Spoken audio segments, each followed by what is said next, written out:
the Tik Tik. It was supposed to be a regular summer break.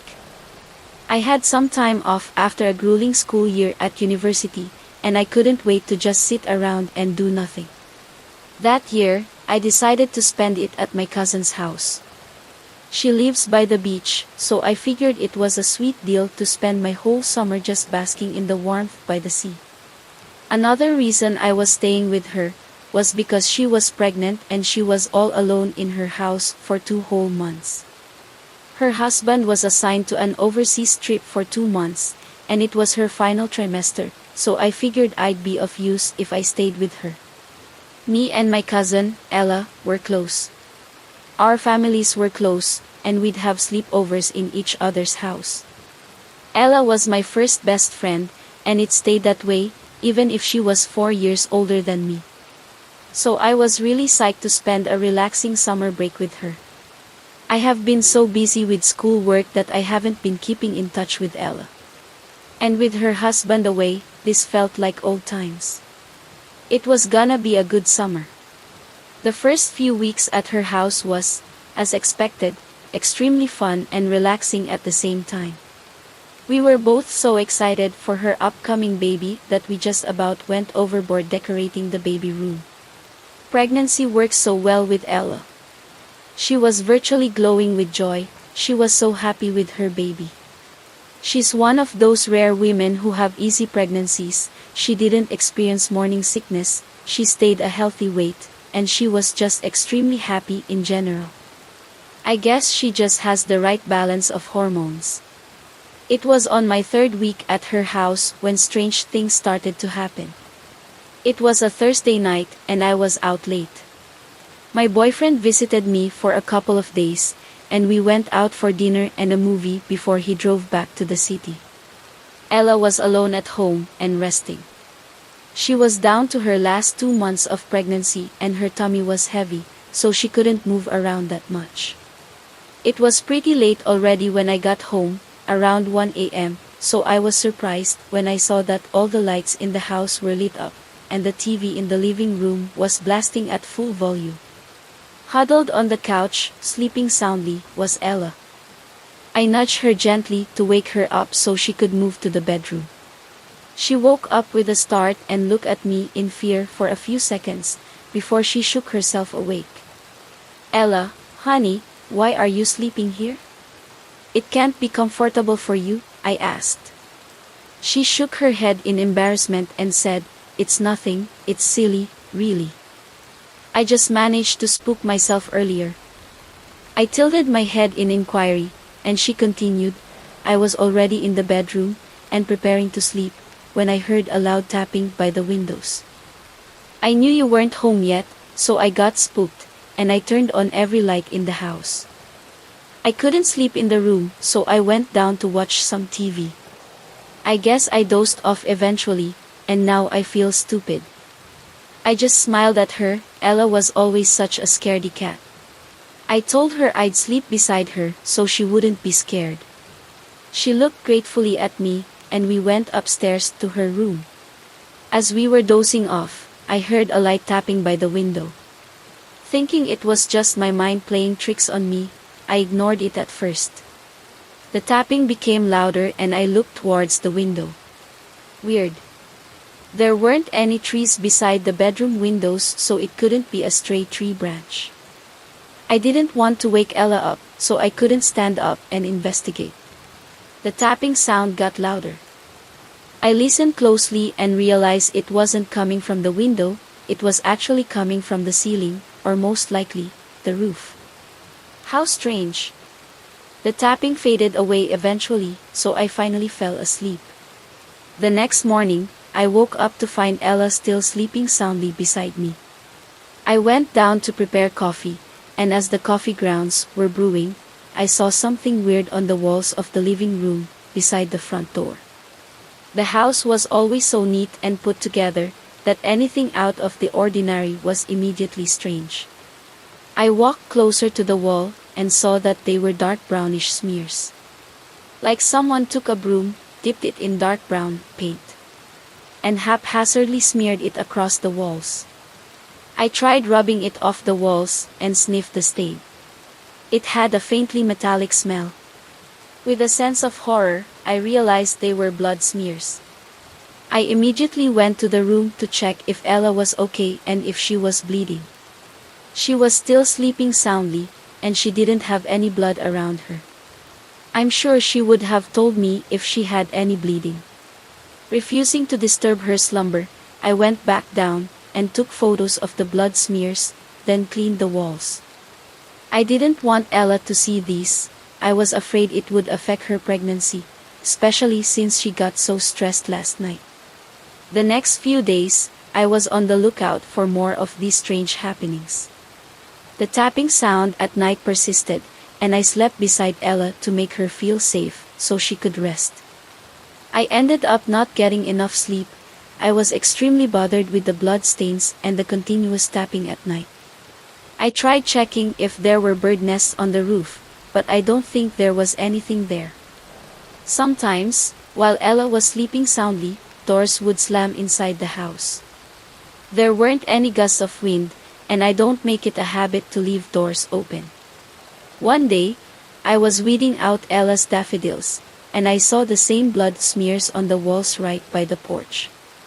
All of these instances were classic signs that the house was haunted, which was weird, because in all the years that I've been coming back to this house, we've never had these experiences with the supernatural.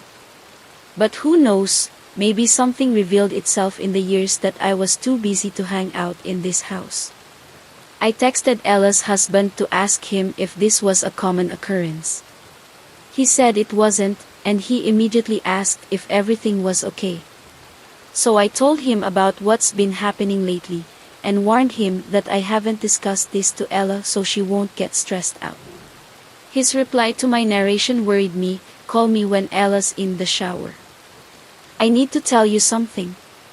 As soon as Ella stepped in the shower, I called him via Skype. He immediately launched into a panic story. Okay, Patty, Ella's gonna be in the shower for around 30 minutes, so we've got time to discuss this. But I gotta tell you, what's happening at the house right now is troubling. That tapping sound that you hear is not a good sign at all. The fact that you are seeing blood smears and strange things are happening inside the house means that the entity is really set on entering the house and getting to Ella. This is gonna sound extremely strange, Patty, but you have to believe me. I didn't believe in this too, but this is chillingly accurate to the stories that I've heard. I was worried at the urgency of his voice. You're really scaring me. What is this about? He blew out air worriedly, and proceeded with his story. You see, in my home country, we have quite a lot of urban tales. I'm sure every culture has it. Stories of entities, elements that reside among us. There is one popular entity that many of our elders believe in. It is called the Tik Tik. The Tik Tik preys on pregnant women. It announces its arrival with an incessant tapping sound. You've been hearing this tapping sound more frequently, right? Yes, it's been happening more frequently and it's keeping me up all night, I said, a growing sense of foreboding filling me. Don't freak out, Patty. The tapping that you hear is its attempt to get inside the house. You probably noticed that the tapping sound is coming from the ceiling, yes? He asked me. I nodded, then realized he couldn't see me, so I grunted a yes, not trusting my voice anymore. That's because it is tapping its way into the ceiling. The longer you allow this tapping, it will eventually tap a hole into the ceiling, and a needle-like apparatus will drop down from the ceiling, slowly, straight into the belly of the pregnant woman. Once it reaches the belly, it will suck the baby out of the tummy, and it will finally be satiated.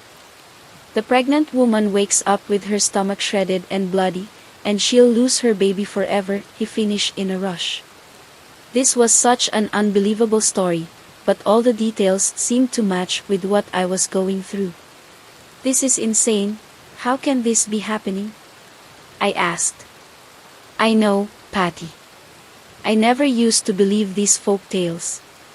After all, we always just saw them as old wives' tales, originating from the provinces. I always used to think that they were just attempts to explain a miscarriage, but what you've told me chilled me to the bones. This isn't good, Patty. You have to protect Ella from this monster. I could sense the panic in his voice. Tom was one of the most rational guys I've ever met, and he's the last person I'd ever think to believe in these things. What he was telling me, this urban legend from his hometown, the Philippines, it sounded so impossible, but he was so convinced. He was really spooked. We hurriedly ended our conversation, with Tom promising to ask his parents how to fight this Tik Tik. But in the meantime, I had to be with Ella at all times. Whether I was skeptical about this thing or not, it wouldn't hurt to be extra safe. For 2 straight weeks, I didn't sleep a wink at night. The tapping sounds got louder, and I tried my best to mask the sound so Ella wouldn't hear it. I stared at the ceiling, waiting if a needle-like thing would descend from it. Ella kept asking me why I look so exhausted every day, and I kept on dodging her questions. Tom messaged me to tell me to surreptitiously leave garlic by the roof, and I had to make an excuse to climb up and repair something. I felt increasingly guilty for keeping this from Ella, and I was this close to breaking down and telling her everything. But all that changed one afternoon when Ella went into labor. She was a week or 2 early, but we were prepared for it. I rushed her to the hospital and she gave birth to a beautiful baby girl. Tom was still stuck at work during the delivery, but I made sure he was there via Skype. They named her Amanda. While Ella was resting, I called Tom and asked if the threat with the Tik Tik was over, and he said that as far as he knew, the Tik Tik only craved for unborn babies, so it seemed that we had survived it. I was beyond relieved. Once we all came home from the hospital, I was back to my old self. Sure, I hardly slept in the hospital, while taking care of Ella while she recuperated, but at least I didn't have the Tik Tik to worry about anymore. I was extremely excited to spend a long night sleeping and resting. Ella was over the moon with baby Amanda. I saw her cooing at her in the nursery and I smiled. All was right in the world. She looked so happy. I didn't want to disturb her, but I gently knocked on the door to the nursery. Hey Ella, I think I'm finally ready to crash. I'm so exhausted. Ella smiled and gave me a hug. You have been looking pretty tired lately, Patty. Thanks for being with me through all this. Please get some sleep, I'll be okay with this snuggle bunny. I smiled at Ella and Amanda again and went to my room to sleep. It was the first time that I slept in this bed without Ella, and without any worries, so I found myself dozing off in a deep sleep. From far away, I thought I heard a faint tapping sound, but I figured it was just my imagination, after weeks of listening for it. I fell into a deep, exhausted sleep. I woke up with a start. My head was throbbing. My mouth was dry. I felt like vomiting. I brushed my hair from my face and saw that my fingers had blood in them. I startled. What the hell? Was it the time of the month? Come to think of it, I don't think I've had my period in a while. I felt woozy. I tried to stand to go to the bathroom and check. I sat up and felt a blinding pain in my stomach. I looked down and screamed. My stomach was bloody and it looked like it was slashed open with long, sharp needles. Blood was pouring out of the wounds and I kept screaming. I looked up at the ceiling, and there, I saw a puncture hole and smears of blood. I passed out. I'm writing this now in the hospital where Ella took me, immediately after hearing my screams. The doctor said I was 3 months pregnant. I didn't even know that I was pregnant. I lost the baby. The damage to my womb was severe. They cannot explain what happened. They are saying I can never have children again. I cried for days. I couldn't believe it. The Tik Tik was after my baby all this time.